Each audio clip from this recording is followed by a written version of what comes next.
يا ربي بالمصطفى بلغ مقاصدنا واغفر لنا ما مضى يا واسع الكرم وعلم أمة سيدنا ومولانا محمد. പ്രിയമുള്ള മുഅ്മിനീങ്ങളെ, അല്ലാഹു സുബ്ഹാനഹു തആല നാം ഒരുമിച്ച് കൂടിയതുപോലെ അവന്റെ സ്വർഗ്ഗത്തിൽ നമ്മെ സ്നേഹിക്കുന്ന മുഴുവൻ ആളുകളെയും ഒരുമിച്ച് കൂട്ടി അനുഗ്രഹിക്കുമാറാവട്ടെ. നമ്മളിൽ നിന്ന് മരണപ്പെട്ടു പോയ നമ്മുടെ മാതാപിതാക്കൾ, കൂട്ടുകുടുംബക്കാർ, സ്നേഹിച്ചിരുന്ന സഹായിച്ചിരുന്നവർ, പ്രത്യേകിച്ച് ഈ പള്ളിക്ക് ചുറ്റും മറവട്ട് കിടക്കുന്ന മുഅ്മിനീങ്ങൾ, ഇന്നലെ മറവട്ടുപോയ ആ സഹോദരി, അല്ലാഹു അവർക്കൊക്കെ നീ മഗ്ഫിറത്ത് നൽകി അനുഗ്രഹിക്കണേ റഹ്മാനെ. പല പള്ളിക്കാടുകളിലായി ഇവിടെ ഒരുമിച്ച് കൂടി ആമീൻ പറയുന്ന പലരും മറവിട്ട് കിടക്കുന്നുണ്ട്. അവരുടെയൊക്കെ ബർസഖിയായ ലോകം നീ ഖൈറിലാക്കണേ റഹ്മാനെ. സുഖമില്ലാതെ വീടുകളിലും ഹോസ്പിറ്റലുകളിലും ഒക്കെ വിശ്രമിക്കുന്ന ഒരുപാട് പേരുണ്ട്. അവർക്കൊക്കെ ആഫിയത്തുള്ള ദീർഘായുസ് നൽകി അനുഗ്രഹിക്കണേ റഹ്മാനെ. ഇന്നത്തെ ഖുതുബയിലൂടെ നമ്മോട് പ്രധാനമായും പറയുന്നത് ജനങ്ങളോടും ജീവജാലങ്ങളോടും കരുണയോടുകൂടെ വർത്തിക്കുക എന്നതിനെ കുറിച്ചാണ്. വളരെ ഇന്നത്തെ കാലത്ത് ഓരോ മനുഷ്യനും ചിന്തിക്കേണ്ട ഒരു വിഷയം തന്നെയാണ് ഇത്. ബുദ്ധിപരമായും അല്ലാതെയുമൊക്കെ പ്രബുദ്ധരാണ് മനുഷ്യർ എന്ന് നാം അവകാശപ്പെടുമ്പോഴും മനുഷ്യന്റെ ചില ചെയ്തികൾ ബുദ്ധിയില്ലാത്ത നാൽക്കാലികൾ പോലും നാണിക്കുന്ന രീതിയിലുള്ള ചെയ്തികളായി നമ്മൾ വാർത്തകളിലൂടെ വന്നുകൊണ്ടിരിക്കുകയാണ്. ഈ ഒരവസരത്തിൽ കാരുണ്യം എന്നുള്ളത് ഒരു മനുഷ്യന്റെ ഹൃദയങ്ങളിൽ ഇല്ല എങ്കിൽ അവന് യഥാർത്ഥത്തിലുള്ള ഒരു വിശ്വാസിയല്ല. വിശുദ്ധ ഖുർആൻ രണ്ട് രീതിയിലുള്ള മനുഷ്യരെ നമുക്ക് പരിചയപ്പെടുത്തി തരുന്നുണ്ട്. ലഖദ് ഖലഖനൽ ഇൻസാന ഫീ അഹ്സനി തഖ്വീം സുമ്മ റദദ്നാഹു അസ്ഫല സാഫിലീൻ. ലഖദ് ഖലഖനൽ ഇൻസാന, മനുഷ്യരെ നാം സൃഷ്ടിച്ചിരിക്കുന്നു, ഫീ അഹ്സനി തഖ്വീം, ഏറ്റവും നല്ലതായ രീതിയിൽ. ബുദ്ധിശക്തിയിലും ആകാരഭംഗിയിലും മനുഷ്യനേക്കാൾ ശക്തിയും വലുപ്പവുമുള്ള ഏത് ജീവികളെയും ഒക്കെ മെരുക്കിയെടുത്ത് മനുഷ്യന്റെ കീഴിലൊതുക്കാനുമൊക്കെയുള്ള ഒരുപാട് മഹത്വങ്ങൾ ഒരു മനുഷ്യൻ എന്നുള്ള ആ ഒരു സൃഷ്ടിപ്പിൽ മനുഷ്യർക്ക് മറ്റു ജീവികളിൽ നിന്ന് വ്യത്യസ്തരായി അല്ലാഹു തആല നൽകി. എന്നാൽ ഈ മനുഷ്യ സൃഷ്ടിപ്പിന്റെ ഉദ്ദേശവും അതിന്റെ ലക്ഷ്യവും മനസ്സിലാക്കാത്ത ഒരാളാണ് എങ്കിൽ അവൻ അധമന്മാരിൽ ഏറ്റവും അധമനായി നികൃഷ്ടനായി തീരും എന്നും ഖുർആൻ സൂചിപ്പിക്കുന്നുണ്ട്. മനുഷ്യൻ ഉയരുകയാണെങ്കിൽ മാലാഖയേക്കാൾ ഉയരാൻ കഴിയും, അധമനാവുകയാണെങ്കിൽ പിശാചിനേക്കാൾ താഴാനും കഴിയും. ഇത് രണ്ടും ഖുർആൻ നമ്മോട് പറഞ്ഞതാണ്. അതുകൊണ്ട് അധമന്മാരിൽ പെടാതെ ഉത്കൃഷ്ടരായ മനുഷ്യനെ, ആ മനുഷ്യന്റെ ക്വാളിറ്റി അനുസരിച്ചുകൊണ്ടുള്ള ഒരു ജീവിതം ജീവിക്കുന്നവരാവണം മനുഷ്യർ എന്നതാണ് ഖുർആനിന്റെ അധ്യാപനം. അതിൽ വളരെ പ്രധാനപ്പെട്ട ഒന്നാണ് കരുണ, സ്നേഹം. കരുണയില്ലാത്തൊരു മനുഷ്യന് യഥാർത്ഥത്തിൽ ഒരു വിശ്വാസിയാവാൻ കഴിയില്ല. അത് മനുഷ്യരോട് കരുണ വേണം, ജീവജാലങ്ങളോട് കരുണ വേണം. എല്ലാ ജീവജാലങ്ങളോടും കരുണയില്ലാത്ത ഒരാൾക്ക് യഥാർത്ഥ മുഅ്മിനാവാൻ കഴിയില്ല. നബി സല്ലല്ലാഹു അലൈഹി വസല്ലം തങ്ങൾ പഠിപ്പിക്കുന്ന ഒരു ഹദീസിൽ കാണാം, ഖാല നബി സല്ലല്ലാഹു അലൈഹി വസല്ലം ലാ യർഹമുകുമുല്ലാഹു മൻ ലാ യർഹമുൻ നാസ്. ജനങ്ങളോട് കരുണ കാണിക്കാത്തവന് അല്ലാഹു കരുണ നൽകുകയില്ല. അല്ലാഹു കാരുണ്യത്തിന്റെ അങ്ങേ അറ്റത്തെ ആളാണ്. കഴിഞ്ഞ വെള്ളിയാഴ്ച ഞാൻ സൂചിപ്പിക്കുകയുണ്ടായി റഹ്മാൻ റഹീം വിശദീകരിക്കുന്നതിലൂടെ. ഈ കരുണ പരലോകത്ത് അല്ലാഹുവിൽ നിന്ന് തിരിച്ചു കിട്ടണമെങ്കിൽ മറ്റു മനുഷ്യരോട്, മുസ്ലിമീങ്ങളോട് എന്നല്ല, ജനങ്ങളോട്, ഏത് വിഭാഗം മനുഷ്യരാണെങ്കിലും അവരോടൊക്കെ കരുണയോടുകൂടെ വർത്തിക്കാത്ത ഒരാൾക്ക് അല്ലാഹുവിൽ നിന്നുള്ള കരുണ പ്രതീക്ഷിക്കരുത്. മനുഷ്യരോട് മാത്രമല്ല, ഇതിപ്പോ മനുഷ്യരോടല്ലേ എന്ന് നിങ്ങൾ ചിന്തിക്കുന്നുണ്ടാകും. മാത്രമല്ല ജീവജാലങ്ങളോടും നബി സല്ലല്ലാഹു അലൈഹി വസല്ലം തങ്ങൾ പഠിപ്പിക്കുന്ന ഒരു ഹദീസിൽ കാണാം, ഉദ്ദിബത്തി ഇംറഅത്തുൻ ഫീ ഹിർറത്തിൻ സജനത്ഹാ ഹത്താ മാതത് ഫദഖലത് ഫീഹാ അന്നാർ. ഒരു പൂച്ചയെ ഒരു സ്ത്രീ കെട്ടിയിട്ടു, അതിന് വെള്ളവും ഭക്ഷണവും കൊടുത്തില്ല. അങ്ങനെ ആ പൂച്ച ചത്തുപോവേണ്ട ഒരു സാഹചര്യം ഉണ്ടായി, അതിന്റെ ജീവൻ പോയി. ഈ വിവരമറിഞ്ഞപ്പോ നബി തങ്ങൾ പറഞ്ഞത് അവൾ നരകത്തിലാണ്, പരലോകത്ത് നരകത്തിലായിരിക്കും ആ സ്ത്രീ എന്നാണ്. ഒരു പൂച്ചയുടെ വിഷയത്തിൽ നമ്മൾ യൂട്യൂബിലൂടെയൊക്കെ സോഷ്യൽ മീഡിയകളിലൂടെയൊക്കെ ചില വീഡിയോസ് കാണാറുണ്ട്. ചെറിയ പട്ടിക്കുട്ടികളെയൊക്കെ ചാക്കിൽ കെട്ടി അത് തുറന്നു വിടുക പോലും ചെയ്യാതെ കെട്ടിയിട്ട് അതേപോലെ വെള്ളത്തിലും ചളിയിലുമൊക്കെ എറിയപ്പെട്ടതായ ചില വീഡിയോസുകൾ. കുറച്ചു മുമ്പ് നമ്മൾ കണ്ടു, ഒരു നായയെ അവൻ യാത്ര ചെയ്യുന്ന വാഹനത്തിന്റെ പുറകിൽ കെട്ടിവലിച്ച് വാഹനം ഓടിച്ചു പോകുന്നു ജീവനോടുകൂടെ. ചില വീഡിയോസുകളിൽ കാണാം പൂച്ചയെയും പട്ടിയെയും ഒക്കെ പിടിച്ച് അതിന്റെ വായ ഒരു കയറ് കൊണ്ട് നല്ലവണ്ണം കെട്ടിയിട്ട് അതിനെ തുറന്നു വിട്ടേക്കുക. അതിന് ദാഹിക്കുമ്പോ വെള്ളം കുടിക്കാൻ പോലും കഴിയില്ല, ഭക്ഷണം കഴിക്കാൻ കഴിയില്ല. ഇത്രയും നിഷ്ഠൂരമായ രീതിയിൽ ജീവജാലങ്ങളോട് പെരുമാറുന്ന ആളുകൾ, അവരൊക്കെ ഉദ്ദേശിച്ചാണ് നബിതങ്ങൾ പഠിപ്പിക്കുന്നത്. ഈ രീതിയിൽ ജീവജാലങ്ങളോട് കരുണ കാണിക്കാത്ത ഒരു മനുഷ്യൻ അവൻ മുഅ്മിനല്ല, അവൻ പരലോകത്തിൽ നരകത്തിലാണ്. ഒരു പൂച്ചയുടെ കാര്യത്തിൽ ഉദാഹരണം പറഞ്ഞുകൊണ്ടാണ് നബി തങ്ങൾ ഇത് വിശദീകരിക്കുന്നത്. കരുണ അത് മനുഷ്യരോട് വേണം, ജീവജാലങ്ങളോട് വേണം. കരുണയില്ലാത്ത അല്ലെങ്കിൽ കരുണ തോന്നാത്ത ഒരു കാലഘട്ടത്തിലാണ് നാം ജീവിച്ചിരിക്കുന്നത്. കുഞ്ഞുങ്ങളോട് പോലും ഇപ്പൊ നമുക്കറിയാലോ, നമ്മൾ കേട്ടുകൊണ്ടിരിക്കുന്ന ഒരു വാർത്ത വളരെ വേദനാജനകമാണ്. ചെറിയ ഒരു പിഞ്ചു പൈതലിനെ, ആ പൈതലിനെ പ്രസവിച്ച മാതാവ് തന്നെ വെള്ളത്തിലേക്ക് വലിച്ചെറിയുക. അതായിരുന്നു ആദ്യം നമ്മൾ കേട്ട വാർത്ത. ആ വാർത്തയുടെ പിന്നാമ്പുറത്തിലേക്ക് പോയപ്പോൾ ആ പിതാവിന്റെ പിതൃ സഹോദരൻ തന്നെ അദ്ദേഹത്തെ, ആ കൊച്ചിനെ, അദ്ദേഹം എന്നല്ല ചെറിയ ഒരു കുട്ടിയെ ശാരീരികമായി പീഡിപ്പിച്ചു എന്നുള്ള ലജ്ജിക്കുന്ന, നാണിക്കുന്ന, എന്താണ് ഇതൊക്കെ കേൾക്കുമ്പോൾ നമ്മൾ മനസ്സിലാക്കുക, നമ്മുടെ മനസ്സിലേക്ക് വരുന്ന വികാരം എന്താണ്? ഈ രീതിയിലുള്ള വാർത്തകളൊക്കെ കേട്ടുകൊണ്ടിരിക്കുകയാണ്. ചെറിയ കുഞ്ഞുങ്ങളോട് കരുണ കാണിക്കാത്ത ഒരു മനസ്സ്, മുതിർന്നവരെ ബഹുമാനിക്കാത്ത ഒരു മനുഷ്യൻ. കുട്ടികളോട് നിങ്ങൾ കരുണ കാണിക്കണം, പ്രത്യേകമായി നബി തങ്ങൾ പറഞ്ഞതാണ്.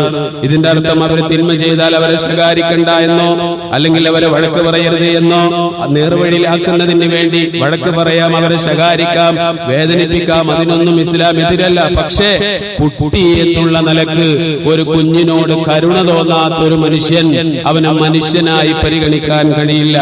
കുഞ്ഞുങ്ങളോട് കരുണ കാണിക്കണം. മുതിർന്നവരെ, പ്രായമുള്ളവരെ ആദരിക്കണം, അറിവുള്ളവരെ ആദരിക്കണം. സാധാരണ പറയുന്നത് പോലെ നിങ്ങൾ പറയരുത്. റെസ്പെക്ട് ഇന്ന് കുറഞ്ഞുകൊണ്ടിരിക്കുകയാണ്. എന്തിനേയും എന്തും എപ്പോഴും ചോദ്യം ചെയ്യുന്ന ഒരു സാഹചര്യം. ആര് പറഞ്ഞാലും കൂസാത്ത ഒരു പ്രകൃതം, അത് കുട്ടികൾക്കാണെങ്കിലും സ്ത്രീകൾക്കാണെങ്കിലും വരെ ഇന്ന് വളർന്നുകൊണ്ടിരിക്കുകയാണ്. പഴയ കാലങ്ങളിലൊന്നും നമ്മുടെ മയ്യത്തടക്കുന്ന സ്ഥലങ്ങളിലേക്കൊന്നും സ്ത്രീകൾ വരാറില്ല. ഇന്നിപ്പോ എന്തെങ്കിലുമൊക്കെ ഞൊണ്ടിന്യായങ്ങൾ പറഞ്ഞ് ഞങ്ങൾ കണ്ടില്ല, അവിടെതായി എന്നൊക്കെ പറഞ്ഞ് ഈ ആളുകൾക്കിടയിലൂടെ വന്ന് ആ മയ്യത്തിനെ കണ്ടുപോകുന്നതായ ഒരു രീതി. ആര് പറഞ്ഞാലും ഇത് പുണ്യമല്ല. ഇങ്ങനെ കാണുന്നത് കൊണ്ട് ഈ മയ്യത്തിന് ഒരു ഗുണമില്ല, ഈ കാണുന്ന ആൾക്ക് ഗുണമില്ല, മറിച്ച് രണ്ടുപേർക്കും കുറ്റങ്ങളാണ്. അത്രയും ആളുകളിലൂടെ വരുമ്പോ ഈ വരുന്ന ആളുകൾ, അന്യാളുകൾ, പുരുഷന്മാര് കാണും, അതവർക്ക് തെറ്റാണ്. ഇനി മയ്യത്തിന് അത്രയും ആളുകളുടെ മുമ്പിൽ തുറന്നു നോക്കുമ്പോ അതും ഒരു അവിവേകമാണ്, തിന്മയാണ്. തികച്ചും തിന്മ മാത്രമുള്ള ഒരു കാര്യത്തിന് വേണ്ടി ആര് പറഞ്ഞാലും, കാരണവന്മാര് പറഞ്ഞാലും കേൾക്കൂല, കുടുംബങ്ങൾ പറഞ്ഞാലും കേൾക്കൂല, പള്ളിയിലെ ഉസ്താദ് പറഞ്ഞാലും കേൾക്കൂല. അവര് തോന്നിയതുപോലെയുള്ളതായ ഒരു ജീവിതം നമ്മൾ ഇതൊക്കെ സൂക്ഷിക്കണം. സാന്ദർഭികമായി ഞാൻ പറഞ്ഞു എന്നേ ഉള്ളൂ. ഇങ്ങനെ റെസ്പെക്ട് നമ്മുടെ നാട്ടിൽ നിന്ന്, മനുഷ്യ മനസ്സുകളിൽ നിന്ന് കുറഞ്ഞു വരികയാണ്. ആര് പറഞ്ഞാലും കേൾക്കൂല, എന്റേതായ ഒരു ഇഷ്ടം എന്ന രീതിയിൽ ജീവിക്കുകയാണ്. നിയമങ്ങൾ അനുസരിക്കേണ്ടതും ഇതെല്ലാം നമ്മുടെ നന്മയ്ക്ക് വേണ്ടിയാണ് എന്ന് അടിസ്ഥാനപരമായി നമ്മൾ മനസ്സിലാക്കണം. നബി സല്ലല്ലാഹു അലൈഹി വസല്ലമ തങ്ങൾ പറയുന്നത് അതാണ്. നിങ്ങൾ കുഞ്ഞുങ്ങളോട് കരുണ കാണിക്കണം, മുതിർന്നവരെ നിങ്ങൾ മാനിക്കണം, പണ്ഡിതന്മാർ പറഞ്ഞാൽ നിങ്ങൾ അനുസരിക്കണം, അതൊക്കെ നന്മയ്ക്ക് വേണ്ടിയാണ്. കേവലം നമ്മുടെ ഒരു മനസ്സുഖത്തിന് വേണ്ടി ഇത്തരം കാര്യങ്ങളൊന്നും നമ്മൾ ചെയ്യരുത്. അതുകൊണ്ട് സ്നേഹം, കരുണ എന്നുള്ളത് സമൂഹത്തിൽ നിന്ന് എടുത്തുപോയിക്കൊണ്ടിരിക്കുമ്പോൾ, നമ്മുടെ ചുറ്റുപാടും നാം കേൾക്കുന്നത് നമുക്കൊരിക്കലും കേൾക്കാൻ പറ്റാത്ത വാർത്തകളായി കൊണ്ടിരിക്കുമ്പോൾ, പ്രിയമുള്ള മുഅ്മിനീങ്ങളെ, നബി സല്ലല്ലാഹു അലൈഹി വസല്ലമയുടെ അധ്യാപനങ്ങൾ, വിശുദ്ധ ഖുർആനിന്റെ നിർദ്ദേശങ്ങൾ, അത് നമ്മൾ അനുസരിക്കുക. അത് യഥാർത്ഥത്തിലുള്ള ഒരു മനുഷ്യനായി നമുക്ക് വളരാൻ വേണ്ടിയാണ്. യഥാർത്ഥത്തിലുള്ള ഒരു വിജയം ഈ ലോകത്തും പരലോകത്തും നമുക്ക് നേടിയെടുക്കാൻ വേണ്ടിയാണ്. ഇതൊന്നും കുഴപ്പമില്ല, എന്റെ സ്വാധീനം ഉപയോഗിച്ചുകൊണ്ട്, എന്റെ കഴിവ് ഉപയോഗിച്ചുകൊണ്ട് ഞാനത് ചെയ്യും എന്നുള്ള ആ ഒരു ധാർഷ്ട്യമാണെങ്കിൽ, വിശുദ്ധ ഖുർആൻ അവരോടൊക്കെ പറയുന്നതായ ഒരായത്തുണ്ട്, യാ അയ്യുഹല്ലദീന ആമനു തഖുല്ലാഹ്, ഓ മുഅ്മിനീങ്ങളെ, നിങ്ങൾ അല്ലാഹുവിനെ സൂക്ഷിക്കണം, നിങ്ങൾ അല്ലാഹുവിനെ സൂക്ഷിക്കണം. പിന്നെ നിങ്ങൾ ആലോചിക്കണം, വൽ തൻദുർ നഫ്സും മാ ഖദ്ദമത് ഗദ്, നാളേക്ക് വേണ്ടി എന്താണ് ഒരുക്കി വെച്ചിട്ടുള്ളത് എന്നും നിങ്ങൾ ചിന്തിക്കണം. ഖുർആനിന്റെ ഒരു വാക്യമാണ്, യാ അയ്യുഹല്ലദീന ആമനു തഖുല്ലാഹ്, ജനങ്ങളെ നിങ്ങൾ അല്ലാഹുവിനെ സൂക്ഷിക്കണം. അതേപോലെ നാളേക്ക് വേണ്ടി എന്താണ് നിങ്ങൾ ഒരുക്കി വെച്ചിട്ടുള്ളത് എന്നതിനെ കുറിച്ച് നിങ്ങൾ ആലോചിക്കണം. ഞാൻ ചിന്തിക്കണം. ഇവിടെ കൂടിയിട്ടുള്ള നമ്മളെല്ലാവരും ഈ ആയത്തിന്റെ ഉള്ളിലേക്കൊന്ന് പോയി നോക്കൂ. ഈ ലോകത്ത് നമ്മൾ ഒരുപാട് കഷ്ടപ്പെടുന്നത് എന്തിനു വേണ്ടിയാണ്? എന്തിനാണ് നമ്മൾ ഓവർ ടൈം എടുത്തുകൊണ്ട് വർക്ക് ചെയ്യുന്നത്? എന്തിനാണ് കഷ്ടപ്പെട്ടുകൊണ്ട് ജോലി ചെയ്യുന്നത്? എന്തിനാണ് നമ്മൾ പല നാടുകളിൽ പോയി കുടുംബത്തോടൊപ്പം മാതാപിതാക്കളോടൊപ്പം ജീവിക്കാൻ കഴിയാതെ കഷ്ടപ്പെട്ട് ജോലി ചെയ്ത് സമ്പാദിക്കുന്നത് എന്തിനു വേണ്ടിയാണ്? ഈ ലോകത്ത് നമുക്ക് നന്നായി ജീവിക്കണം, നമുക്ക് വീട് വേണം, എന്റെ ഭാര്യയ്ക്ക് വീട് വേണം, ഉമ്മ ഉപ്പ എന്റെ മക്കൾ ഇവരൊക്കെ നന്നായി ജീവിക്കണം. ഇതിനു വേണ്ടിയാണല്ലോ നമ്മൾ ഈ അധ്വാനിക്കുന്നത്. അതിനുവേണ്ടി എത്രത്തോളം നമ്മൾ അധ്വാനിക്കുന്നുണ്ട് നമ്മൾ ആലോചിക്കുക. രാവിലെ എണീറ്റ് എപ്പോഴാണ് നമ്മൾ ജോലിക്ക് പോകുന്നത്? എത്ര കഷ്ടപ്പെട്ടുകൊണ്ടാണ് നമ്മൾ ജോലിയുമായി ബന്ധപ്പെട്ട കാര്യങ്ങൾ ചെയ്യുന്നത്? ഇതിനൊക്കെ പുണ്യമുണ്ട്, ഉദ്ദേശം നന്നാക്കുകയാണെങ്കിൽ. ഇതൊക്കെ എന്തിനാണ്? ഈ ലോകത്ത് നല്ല രീതിയിൽ എനിക്ക് ജീവിക്കണം, എന്റെ ഭാര്യ ഉമ്മ മക്കൾ ഇവരൊക്കെ നന്നായി ജീവിക്കണം എന്നതിന് വേണ്ടിയാണ്. നമ്മുടെ ആയുസ്സിന്റെ പ്രധാന ഭാഗം നമ്മൾ അധ്വാനിക്കുന്നത് ഈ ഒരു കാര്യത്തിനാണ്. അല്ലാഹു തആല നമ്മോട് ഓർമ്മിപ്പിക്കുകയാണ്, യാ അയ്യുഹല്ലദീന ആമനു, സത്യവിശ്വാസികളെ, ഇത്തഖുല്ലാഹ്, നിങ്ങൾ അല്ലാഹുവിനെ സൂക്ഷിക്കണം, വൽ തൻദുർ, നിങ്ങൾ ചിന്തിക്കണം, നിങ്ങൾ ആലോചിക്കണം, ഖദ്ദമത്തിൽ ഗദ്, നാളേക്ക് വേണ്ടി. ആ നാളെ ഏതാണ്? ഈ ലോകം കഴിഞ്ഞിട്ടുള്ള ഒരു ലോകമാണ്. ആ ലോകത്തിന് വേണ്ടി നിങ്ങൾ എന്താണ് ഒരുക്കി വെച്ചിട്ടുള്ളത്? ഈ ലോകത്തിന് വേണ്ടി എനിക്ക് അവിടെ ഒരു കടറവുമുണ്ട്, അവിടെ ഇത്ര സ്ഥലമുണ്ട്, എനിക്ക് ബാങ്ക് ബാലൻസ് ഇത്രയുണ്ട്. ദുനിയാവിൽ ജീവിക്കാൻ നീ ഒരുമിച്ച് വെച്ചിട്ടുണ്ടെങ്കിലും മനുഷ്യ, മരണത്തിന്റെ ശേഷമുള്ള ജീവിതത്തിന് വേണ്ടി നീ എന്താണ് ഒരുക്കി വെച്ചിട്ടുള്ളത്? വത്തഖുല്ലാഹ്, വീണ്ടും അല്ലാഹു പറയുന്നു, നീ അല്ലാഹുവിനെ സൂക്ഷിക്കുക. ഇന്നല്ലാഹ ഖബീറുൻ ബിമാ തഅമലൂൻ, നീ പ്രവർത്തിക്കുന്നതെല്ലാം അല്ലാഹു തആല അറിയുന്നവനാണ്. എന്ത് ചെയ്താലും അല്ലാഹു തആല അറിയുന്നവനാണ്.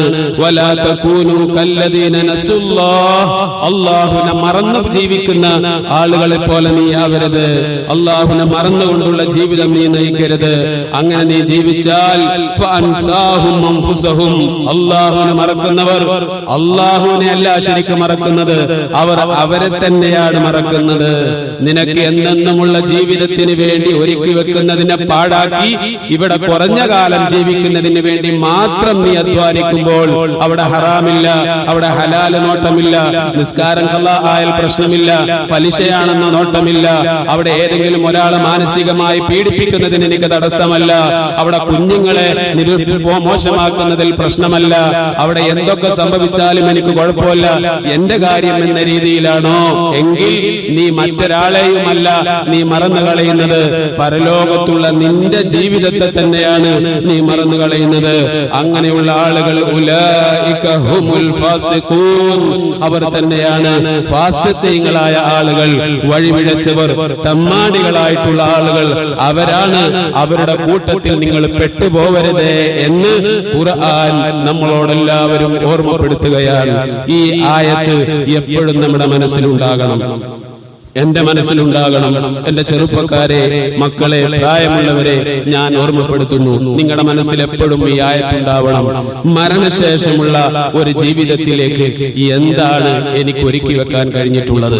എനിക്ക് ബാങ്ക് ബാലൻസ് ഇത്രയുണ്ട്, അവിടെ എനിക്ക് സ്ഥലമുണ്ട്, അവിടെ എനിക്ക് വീടുണ്ട്, ഇതൊക്കെ നമുക്കുണ്ടെങ്കിലും പരലോകത്ത് എനിക്ക് എന്തുണ്ട്, എന്താണ് ഞാൻ അതിനു വേണ്ടി ഒരുക്കി വെച്ചിട്ടുള്ളത് എന്ന ഖുർആനിന്റെ ഈ ചോദ്യത്തിന് നല്ല രീതിയിൽ ഉത്തരം നൽകാൻ നമുക്ക് സാധിക്കണം. അതിന് എന്താ നമ്മൾ ചെയ്യേണ്ടത്? നമ്മളെ കൊണ്ട് കൽപ്പിച്ച ഉത്തരവാദിത്തങ്ങൾ നമ്മൾ നിർവഹിച്ചാൽ മതി.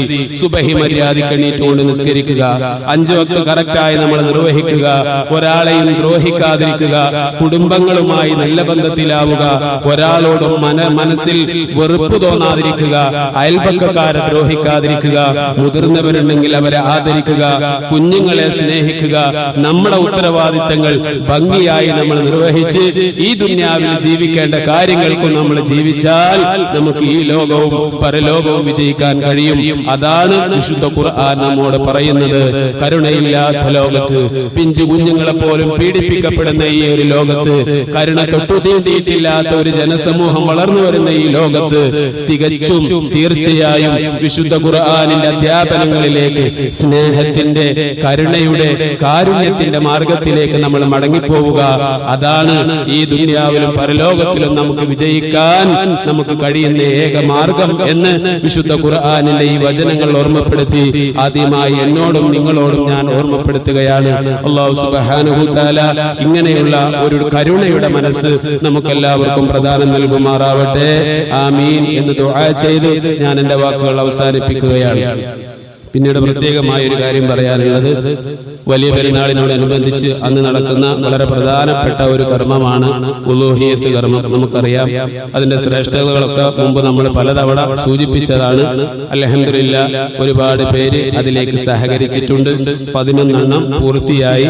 12ാമത്തെ ഉരുവിലേക്ക് 4 ആളുകളായിട്ടുണ്ട്. ഇനി അതിൽ 3 പേരും കൂടെ വേണം. ഈ 3 പേരും കൂടെ ഉണ്ടെങ്കിൽ മാത്രമാണ് ഈ 12ാമത്തെ നമുക്ക് മേടിക്കാൻ കഴിയുകയുള്ളൂ. അതുകൊണ്ട് ഇനി ആരെങ്കിലും അതിന് ഉദ്ദേശിക്കുന്നുണ്ടെങ്കിൽ ഇന്ന് തന്നെ അത് കാശ് കൊടുത്തുകൊണ്ട്, അല്ലെങ്കിൽ ഇന്ന് പറഞ്ഞ് ഇന്ന് വൈകിട്ടോ നാളെ രാവിലെയൊക്കെ കാശ് കൊടുത്തുകൊണ്ട് ഈ 3 ആളിൽ താല്പര്യമുള്ള ആളുകൾ, ഇനി ചേരാൻ ഉദ്ദേശിക്കുന്ന ആളുകൾ 3 ഒഴിവുകളുണ്ട്. അതിൽ നമ്മൾ ഇന്ന് തന്നെ അത് കണ്ടിന്യൂ ചെയ്യണം, ക്യാഷ് കൊടുക്കണം. മറ്റൊന്ന്, അതിൽ ഏറ്റ ആളുകൾ ഉലൂഹിയത്ത് 11 നമുക്കായി കംപ്ലീറ്റ് ആയി. അതിൽ ഓരോ ഷെയർ കൂടിയ ആളുകൾ നിർബന്ധമായും ഇന്നാണ് അതിന്റെ ലാസ്റ്റ് ക്യാഷ് കൊടുക്കാനുള്ള ഡേറ്റ്. അതെല്ലാവരും മനസ്സിലാക്കണം. നമുക്കത് മേടിക്കേണ്ടതുണ്ട്. ഈ ഇത്രയും നേരത്തെ പോയി ഓരോന്ന് കാണുകയും അത് സെലക്ട് ചെയ്യുകയും ചെയ്തെങ്കിൽ മാത്രമാണ് അന്ന് നമുക്ക് നല്ല രീതിയിൽ അത് നടത്താൻ കഴിയുള്ളൂ. നമ്മൾ സാധാരണ നമുക്ക് നേരത്തെ കൊണ്ടുവന്നാൽ ഇവിടെ കെട്ടിയിടാനോ മറ്റൊന്നും സൗകര്യമില്ലാത്തതുകൊണ്ട് നാളെ പെരുന്നാളാണെങ്കിൽ